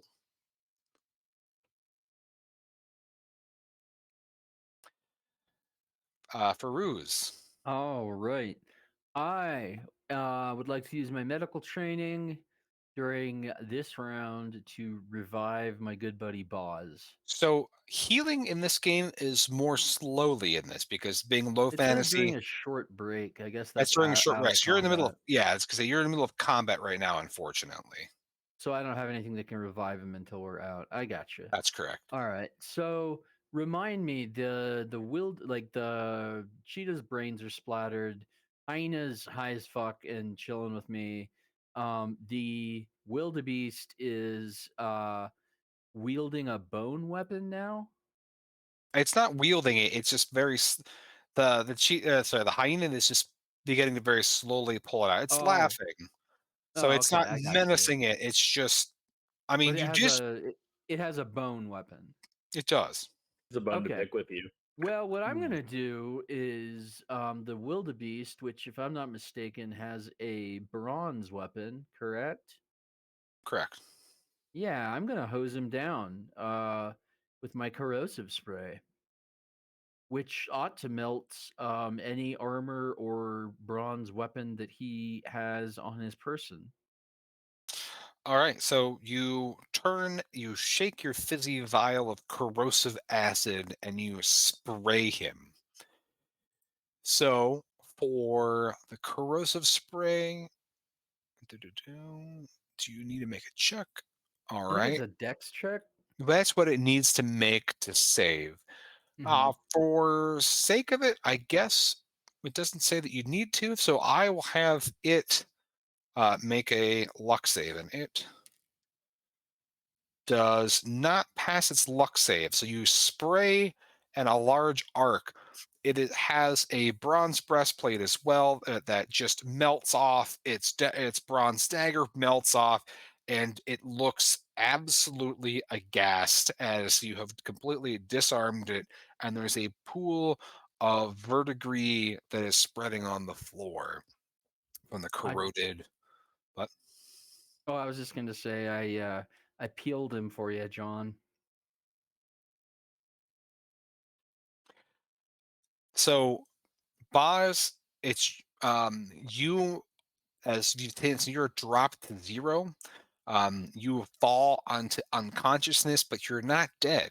You're That's good. just mostly dead. So after this fight resolves, your physician, you hold, you paid him well. Hopefully, will be able to revive you. Cool. Are You've seen Pulp Fiction, you know the scene with Uma Thurman with Yeah. the Yeah. gonna be We're like at the that. diner. We're gonna be dancing. I'm gonna Yeah, question dude. your milkshake choices. Old folks tell them goes Yeah. to show you never can tell. Yeah. Yeah. That's Yeah. what we're gonna do. Cool. the Yeah. wildebeest, being absolutely bewildered by the situation, I get it. um, tries to turn and run from this scene. He is not tactfully retreating, so Banud, if you would like to make an attack of opportunity against him, I will let you have that. Save some for the hyena that's probably about to shank me. Unless I can like smoke him back down to calmness. You're on mute. I fall to one knee and spin, lashing out at his knees with my khopesh. Cool. I rolled an 8. So you lash out his knees, trying to hamstring him, but No, I he's tried to sever his leg. It is a with khopesh. with an 8. The try is definitely capitalized as it flees faster than you, just leaving behind its puddle armor and weapon behind. Here, Oh run out of right, sight. I'm supposed to roll high. Fucking Do shit. wildebeest have tails? Maybe it left its tail behind too. Turn tail and run. Yeah. So the How you lose your hyena, tail. seeing that it is now left, it does no longer has any companions, very slowly slides its bone weapon back into its sheath. My man. Yeah, Just buddy. sit down, chill, and smoke. It begins to reach over at the slumped form of Boz. Do you let it do what it's going to do, or do you interfere with him? I mean, do it might they're evil, but maybe it's gonna revive him. Because like maybe Uh, it's like, hey, if I help their friend, they won't murder me. yeah, maybe. And if it Maybe I does, get like, superpowers because I killed the cheetah. plus, I mean, he's already on. Yeah, okay, fuck it. Yeah, let's see what it does. It begins to open up his bag that he has with him, Because they open up boss. and It's just- opens up his sack and pulls out his rations and just begins to very feverishly just eat all 10 of his rations. that is a side effect of the elation flower. I forgot to tell you guys. Also, it is a side effect of being a scavenger. Yes. Well, I'm glad he's Um, eating out of his bag. Okay, I'm After gonna. Oh, yeah, go ahead. after it eats its rations, it just leaves out the door that you initially entered. This entire time, I keep saying room to the west, and I keep meaning to say east. It's okay. I Doesn't don't matter. know. Fucking yeah, like Okay, so at this point I'm gonna revive Boz. So short break and Sure.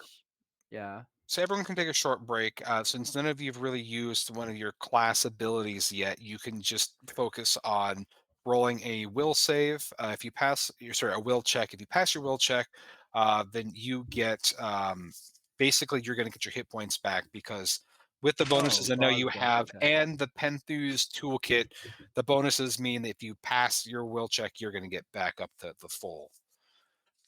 Go If for it, not, man. then you get just plus 4 hit points.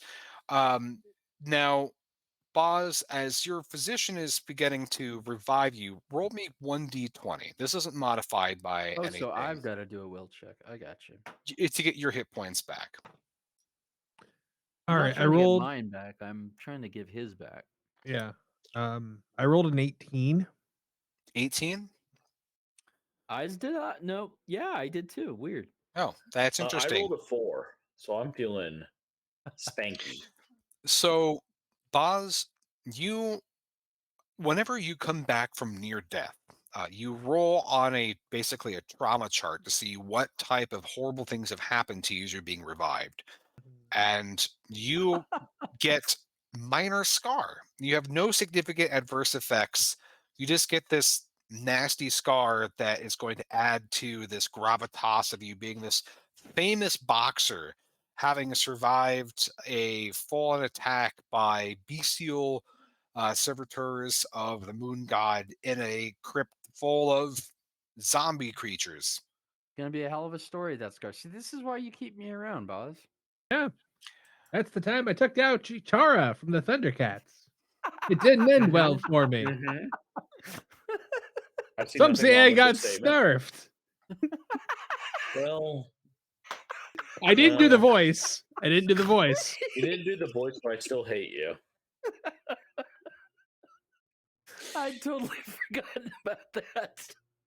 The night that we made John almost murder me because of the snarfing. Okay, Ah. no more mention of that. So you have a room. You have 2 rooms that you can go in. The room to the south, or We could. It is 10:15. it is. I was just going to give you a room description of the next room and then give it a dramatic in media res pause Okay. Sounds good. to give enough We time for go the into the outro. next room. South or east? East direction South. is with the Put the wildebeest. south in your mouth. Okay. Fuck off. Was that Southern Comfort? Was that It's the ad? barbecue, right? That's how it works. So as you head to the room to the south, and it's been a few minutes, you took a short rest. Let's see, 5 minutes.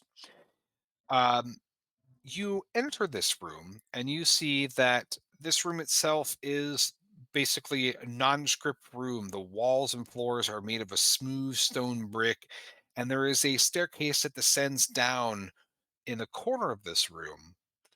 There's a door leading east out of here, and standing on the far end of this room are 9 more of those bestial headed creatures. In front, covered in splattered, melted armor, is the wildebeest that turns its head and mutters something in a very unrecognizable tongue to the other 8 Udugs behind it. There's a menagerie of faces, including an aardvark, baboons, warthogs, and other things. And they begin to chitter back and forth as they pull out their bronze khopeshes, spears, and other types of weapons, and they begin to advance towards you slowly. You hear from behind you the high-pitched giggle of the hyena. All right, so that And was a what? I was just gonna say, Aardvark head. Yeah. That's dope. I kind of want one. I kind of want an Aardvark head. Yeah, not like on my Also- wall. I mean, to have one. So Can I just imagine the hyena like from behind us was just like, "Ree!" And See, I now didn't we think about have Hyena being our Scooby Doo. now it's our Scoob. We give him more Yeah. Scooby snacks. We hightail it out. That's right. Whatever that little running noise is. Yeah. So if you want to see a picture of it later, it's on page 139 if you get the Kickstarter. The heads include aardvark, baboon, wildebeest, warthog, cheetah, painted hound, crocodile, and I added hyena because hyenas are just So, awesome. That's so fun. now hold on.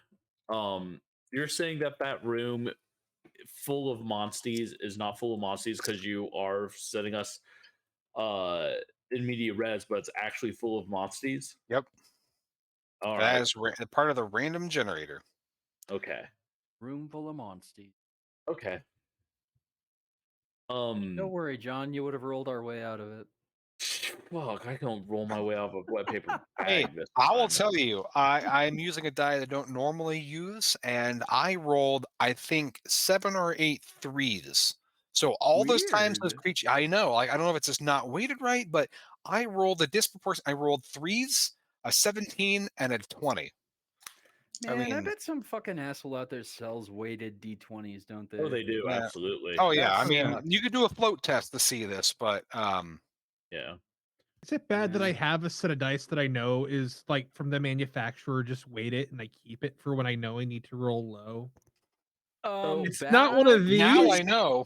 from but an if you see ethical my standpoint, green and maybe, black but set, from a practical one, I will not bad say, at all. so I will say on that note, I'm getting my wisdom teeth out.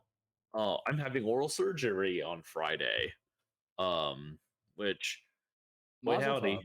howdy. But I asked the doctor if I could keep my teeth bones, Yeah. and she was reticent at first, but then I explained what I was going to do with them.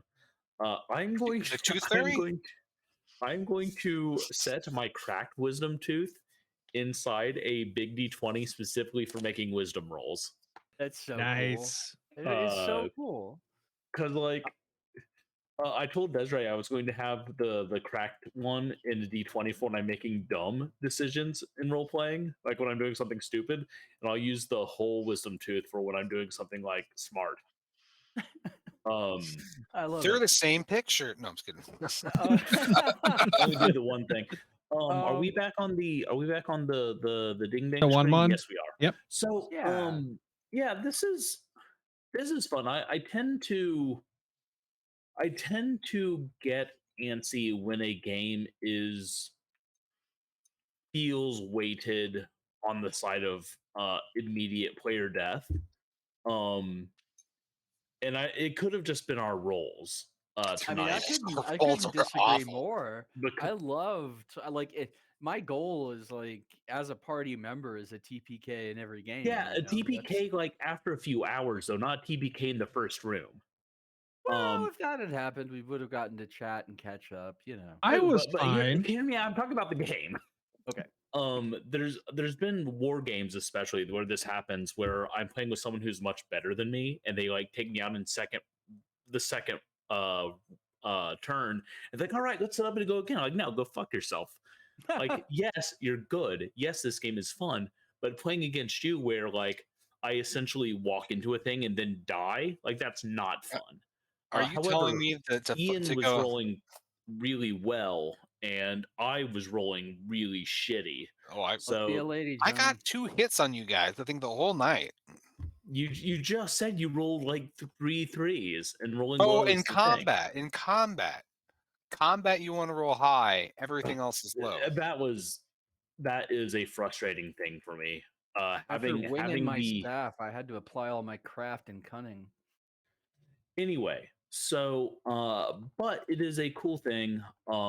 System wise, Mhm. it is cool, and I think the classes and the abilities are super chill. With lots of cool possibilities. One of my things that I didn't get to do was turn into a vulture, which would have been rad. Yeah. Fuck, dude! I would have done yeah, that like right out of the gate. We're in a fucking dungeon, like we're in a So closed what? room. Yeah, YOLO, vultures man. eat things. No one's gonna Yeah. like mess with a vulture. You could have just Any- hobbled on in, and we wouldn't have had to fight anything. Now we know. Fun fact about your vulture. I gave you a sack of animal feed, so if you got hungry, you could turn yourself into a vulture and eat a bag of animal feed. Why would I need to be a vulture to do that? Good point. Anyway, Crack tooth decision. so so a few things. Charles, you are doing a live signing, your first since 2019. Yeah, it's a big deal for me. So, as a transplant recipient and an immunosuppressed individual, I have been kept indoors like a precious rare orchid, avoiding sunlight and exposure to the outdoors at all costs. But Vampire. yeah, on I think they get to go out at night. I kind of don't even then. But on Saturday I'll be at Legendarium Books in Salt Lake City from 4 to 5 p.m. Mountain Time, signing copies of Arcanum volumes 1 and 2 of A Baptism for the Dead, and Astrid K. Mickelson, the artist from Arcanum, will be there signing as well. She provided the tarot card art for that duology. So head to Legendarium if you're in the Salt Lake area, and I will see you there. I will also be doing a live event, not in Salt Lake City, but rather in Austin, Texas. I will be at Radio Tuesday from 7 to 9, performing during the Ghoulish show. What is Put on radio? Radio is a coffee bar Ah, in Austin, and it's a good show. It's put on by Max Booth from Ghoulish. Susan Snyder will also be there, so lots of fun. And on a more um, serious note, our community, a good friend of both Charles and mine, Jay Wilburn. Jay Wilburn was passed away just yesterday. Jay Wilburn was a transplant patient who had several health issues, but like nonetheless would like come to cons. He was one of the first people I met at KillerCon 2019. And he just like sat at his table next to us staring at Desiree as Desiree knitted. And we didn't know anything about him other than like he was hysterically funny at the gross out contest. And then on Facebook, like the next few weeks, I was just like, wait a second, is this man a comedic genius? And yes, he was. Um, I had the honor of publishing Jay in two books. Curse of the Ratman and Room 138 are both by him. And we also published him in 3 anthologies, including the Madness Heart Press Employee Handbook. Really, he makes that book. He makes that book fucking sing.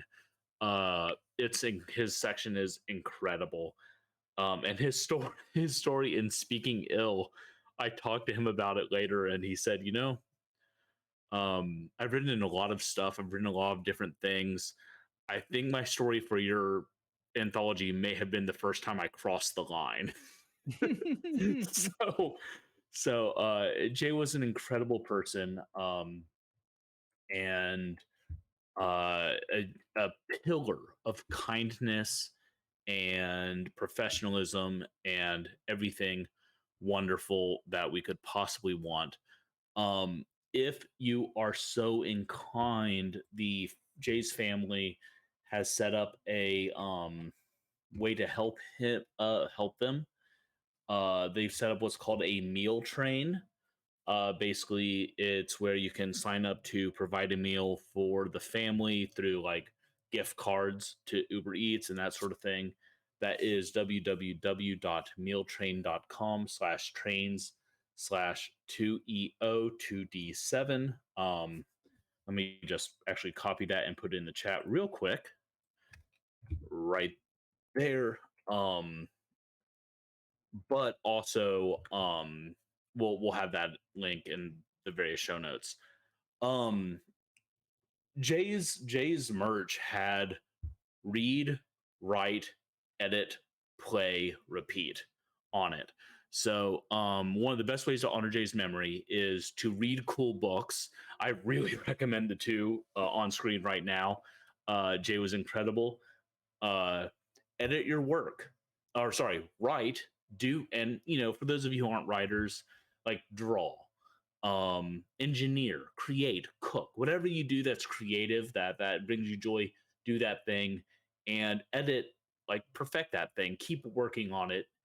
keep making it better for your own love and your own enjoyment. And of course, play with others. Jay was a man who constantly laughed, constantly made fun of both himself and me.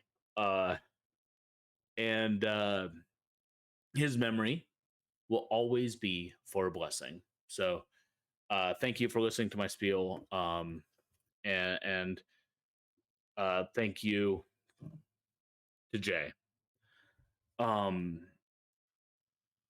I think that as always, if you enjoyed the show, please subscribe on Twitch, or at least follow on Twitch. Following is free. Subscribing is free if you have Prime. If you're watching this on YouTube, click the like button, subscribe, click the little bell thing. All those things help our metrics and help us get the word out about the show to more people. It's stupendously helpful. We have more shows. Sorry. Oh, I was going to say also, we received our first Twitch affiliate check. So thank you for putting up with all the ads. It adds up and it'll eventually help us to improve our equipment and other things. So even just you watching helps to support our actions. So those little things that you can do really do help us. And then also, John, thank you for sharing your memory. I wasn't lucky enough to know Jay, but I appreciate you sharing his memory. So thank you for sharing that. Thank you. I've been also, again, a thank you for Mooselogs Games for letting us play Golden Age of Khares on Kickstarter. Link to the Kickstarter in the show I notes. put it in the link. So excellent. If all of that aside, you want more of us, you can go to onemoncast.com. You can see our calendar of upcoming shows.